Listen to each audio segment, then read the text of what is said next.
When you're building an environment, getting to a decent result isn't that hard. What actually takes time is making it feel right. The lighting, the materials, all those small details, the in-between work that slowly adds up. And most of that is still pretty manual. So instead of going through my usual process, I wanted to try something a bit different this time. I'm going to take a real scene, bring it into D5, and build it up using their AI workflow, not as a polished demo, just as a normal project. I want to see how much time it actually saves and where it genuinely helps, because at the end of the day, that's what really matters. So this is the model I'm starting with. Everything is already blocked out, but it's pretty much empty. So instead of building everything manually, I'm going to bring this into D5 and see how far I can push it. I already have the add-on set up, so I can just sync the scene and get everything inside D5. Once I hit sync, D5 starts loading everything in. It gives me the option to either link this to an existing project or just start fresh. In this case, starting a new project just makes more sense. It only took about 17 seconds and everything was already imported. All the objects and assets were there, so that part was surprisingly quick. Now I'm going to start simple and apply a texture to the floor first. There are plenty of PBR materials here already, but the AI material tool caught my attention. So I tried that instead. I cleared the default setup, turned on displacement to get a bit more depth, and dropped in a reference image of a Japanese street floor that I found earlier. Then I just hit generate and let it do its thing. It generates a full material with all the texture maps included, so you don't really have to build anything manually. Once it's done, I just add it to my local library so I can use it in the scene. Then I just go into my local assets, pick the material, and start applying it to the floor. Applying materials in D5 is actually really easy, and making them with the AI material tool was even easier. It's kind of crazy how fast this works. Before we move on, grab a coffee, take a sip, and just sit back while I work on this. I actually paused the recording when I went to make coffee for myself and didn't realize until everything in texturing was already done. I was literally yapping the whole time, like 20 minutes straight, tweaking things, generating textures for different objects, all of that. So yeah, you missed a bit there. And this is where we're at now. Let's quickly go through the remaining assets and get some materials on them, starting with these plant pots. And I'll just use a marble material from the D5 library here to save some time. I like to pick materials that fit the environment, and if something doesn't feel right, I'll just swap it out later before rendering the final scene. So the texturing's done now, and honestly, it's already looking really good. Pretty promising so far. Now it just needs some trees and vegetation to really bring the whole thing to life. Again, we can just go into the Assets Models section and start exploring trees and plants. And honestly, I really like how simple this is. It kind of reminds me of how Quixel Bridge used to work in Unreal. You just pick what you want, download it, and start placing it. Super quick, no extra steps. It's got a really huge library of trees and plants, so I'm just going to start picking and placing them. I'll fast forward this part so you don't have to watch me slowly going through every single tree like a sloth and placing them one by one. But yeah, the process is super simple. You find the asset you want, left click, it downloads, and then you can just place it anywhere in your scene with your cursor. I started adding plants, and then I realized I haven't even added grass yet, especially on the lawns and those areas where it can really make the scene feel more detailed. So let's fix that. And the best part is, this literally takes seconds. Just go to the lawn or landscape presets, pick one that fits your environment, and then select the surface where you want the grass to grow. And it only takes about 4 to 5 seconds to process. And just like that, you've got grass on the lawn. Also, I noticed that the grass started creeping onto the walking path. But luckily, I can just erase that part from the selection so it doesn't mess up the path.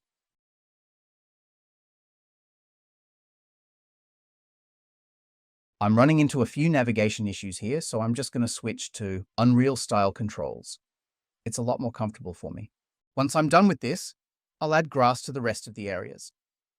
And then we'll move on to placing trees and plants wherever it makes sense in the scene. Also, I just realized we can add multiple scatter layers to the same mesh.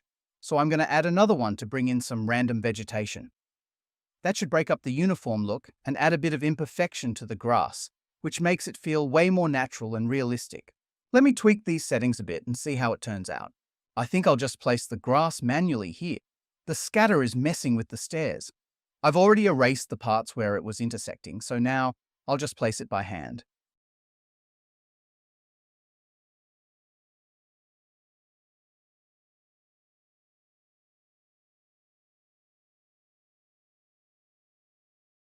While working on this, I was having a hard time finding the right plants for these pots.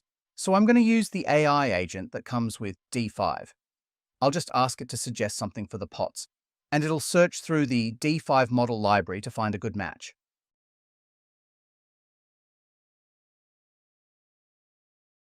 It found 5 options for us, so I'll just pick this one. It'll download, and then I'll place it the usual way. Alright, I'm back to placing plants and trees, so just sit back and enjoy while I go through it.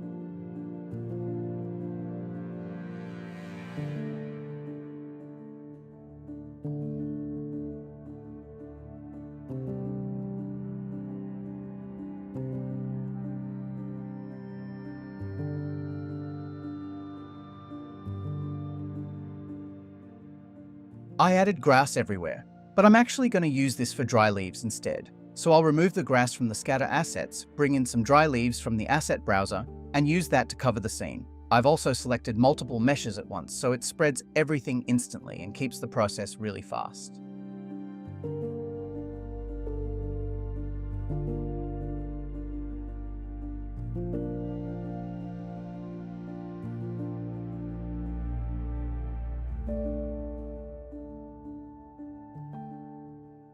And one last thing, we can add some falling leaves as particles.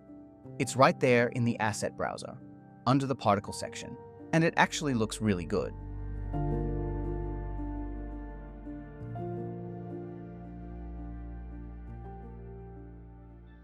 And I'll throw in some birds as well, just to add a bit more life to the scene.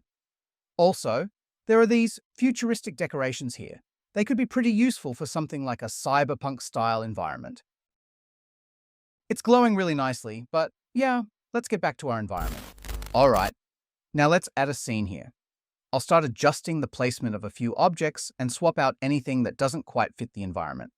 We can also use the AI agent for this, like asking it to suggest trees that work well together in the same environment. It actually gives some really nice natural-looking combinations. I could add another time-lapse here, but honestly, with the magic of editing, I'd rather not waste your time. Let's just jump straight into lighting. Well, since we're all about saving time, let's use the AI Atmosphere Match tool to speed up the lighting process. Let me grab the AI Atmosphere tool from here and just capture the current view. Also, I'm just noticing this now. There are actually a ton of presets in the studio. There are so many presets here. I don't even know what to pick. So I'm just going to go with this one and see how it turns out. And I can tweak a bunch of settings here, like intensity, HDRI, opacity, light rotation, and more. So yeah, you've got full control over the lighting. And yeah, I think I'll try a different preset. I really like this preset. I might just stick with it. I don't even have a deep reason for it. It just looks right to me. But let me tweak the fog a bit. The density's a bit too high right now, and it's hiding the trees in the background. Those background trees are actually just a backdrop image. Really helps get a nice environment without putting extra load on the GPU, so everything stays smooth. And yeah, there are tons of these backdrop images in D5, all free to use. So lighting's done as well. And yes, I didn't really tweak much, kind of went with the lazy route, but I actually like how it looks. So now, let's render this scene. I'm going to render this in 6K, and it usually takes about 1 to 2 minutes to finish a render at this resolution.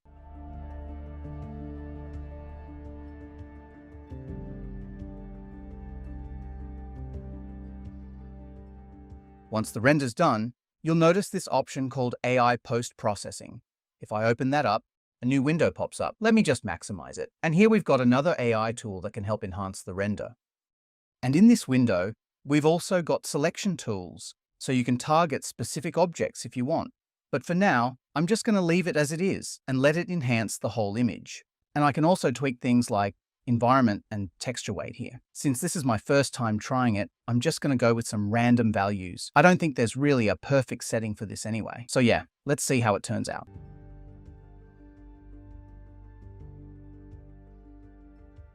And there we go. The render's enhanced. I can definitely see the difference, though I'm not sure how well it's coming through in the recording. Let me zoom in a bit and show you the changes up close. On the roof, there were some subtle cracks and surface details, and now they're way more visible. It's also added a bit of imperfection to the textures, which actually helps make everything feel more realistic. That said, I can see a bit of noise in some areas, probably because I pushed the environment weight a bit too high. Of course, stuff like that is still easy to clean up later in post, like in Photoshop. But overall, my honest opinion, this tool is actually really impressive. It brings out details that were barely noticeable before, and it adds that extra layer of realism without needing a full rework of the scene. And there's also an effects section where you can sharpen the image and denoise the noisy areas. I'd recommend using the selection tool before applying the denoiser though. It's pretty strong, and if you use it on the whole image, it can easily overdo it. And let's say you're in a situation where a client suddenly asks you to add a specific prop, but the deadline hasn't changed. Instead of stressing about it, D5 actually has an inbuilt AI tool that can generate a 3D model for you, which can really save you in moments like this. For example, I've got these stone lamps here, but I actually need something like paper or wooden lamps for the building roofs. Also, I just noticed the door material looks a bit different from what I said earlier. Well, anyway, for now, let me head into the asset browser. If I switch to the models section, there's this purple button here for generating 3D models. I already generated one model earlier, but I'm going to run it again and see if I can get a better result this time. In D5, you get 10 credits every month for model generation. And honestly, creating even a few models from scratch and texturing them would take way more time than that. So being able to generate something usable in seconds like this is actually a huge time saver. Downloading this is pretty much the same as usual. And if the size feels off, I can just scale it and move it around until it fits nicely. And yeah, I think I might turn this into a night scene and post it on my Instagram. It actually looks really good. I might tweak the textures a bit later, but overall, yeah, pretty solid. At the beginning of the video, this is what we started with. And now, this is where we've ended up after just about an hour. Honestly, after working with D5 like this, the first thing that stands out is how fast everything feels. That's the biggest thing. Everything's real time. Like in Unreal, you're seeing the final render as you work. No waiting around. You make a change and it updates instantly, so your flow never gets interrupted. The asset browser is packed, placing props and materials is super straightforward, and nothing really slows you down. You just keep building, and the AI tools actually help in a practical way. It's not just a gimmick. They speed things up where it actually matters, whether it's lighting, enhancements, or even generating quick models when you're stuck. They're also expanding toward a more unified workflow, meaning you can handle more of the process inside D5 without constantly switching tools. And they support things like VR and virtual tours as well. Compared to this, Unreal honestly feels slower for this kind of workflow, especially with the whole fab marketplace. It just adds extra steps where you don't really want them, and it kind of pulls you out of the creative flow. That said, yeah, D5 is fast, and you can build really good-looking environments quickly, but it's not meant to replace something like Unreal. There's no proper way to take everything you've done here and turn it into a playable scene in a game engine. But that's not really the point of D5. The purpose here is speed and visualization, being able to take an idea and bring it to life quickly, whether it's for presentation, concept work, or just testing out a scene. And in that space, it does a really solid job. So yeah, if you want to try out D5, the link's in the description. I'm also trying to find a discount code for you guys. If I get one, I'll pin it in the comments and add it to the description as well. And even in the free version, you get access to a lot of assets, and you can render without any watermark, which is honestly pretty solid. Thanks for watching, guys. Peace out.